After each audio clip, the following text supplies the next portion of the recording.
কবিতাৰ শিৰোনাম বসন্ত ঋতুৰ আগমন। কবি পৰাগজ্যোতি শইকীয়া, আবৃত্তিকাৰ ৰঞ্জিতা বৰা। অসমীয়া এই বুকুত নতুন দিনৰ আগমন, সুবাসী বতাহজাকে লৈ আহিলে চেনেহৰ বসন্ত। এই জীপাল ভূমি আকৌ সজীৱ কৰিবলৈ, এই আই অসমীৰ ভূমিলৈ। বিৰিখৰ পাতবোৰে ৰিঙি আহিছে, গছৰ ডালত বহি কুলিয়ে বিনাইছে। মনৰ জোৰেৰে বিহুৰ পিঠাবোৰো বনালোঁ, দুখনি হাতত জেতুকাও বোলালোঁ।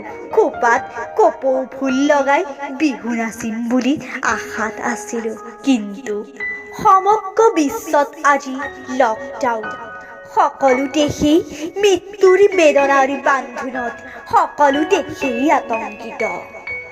মহামাৰী কৰোণা, সকলো লোকৰ চকুত চকু পানী। কোনোবাই নিজৰ মাতৃক হেৰুৱাইছে, কোনোবাই নিজৰ পুত্ৰক হেৰুৱাইছে। হাৰ মানিছে চীন, ইটালী, ৰাছিয়াৰ দৰে বৃহৎ শক্তিও এই মহামাৰীৰ বিৰুদ্ধে হাৰ মানিছে। আমি অসমীয়া, আমি হাৰ নামানো। চেনেহৰ বিহুক যাবলৈ নিদিওঁ, কিন্তু কেনেকৈ? উপায় মাত্ৰ এটাই, বসন্ত ঋতুক আদৰি এক নতুনত্বৰে বিহু পালন কৰিম, নিজক অকলে ৰাখি। জনসমাগমৰ পৰা দূৰত্ব বজাই ৰাখিম, দূৰত্বত থাকিম।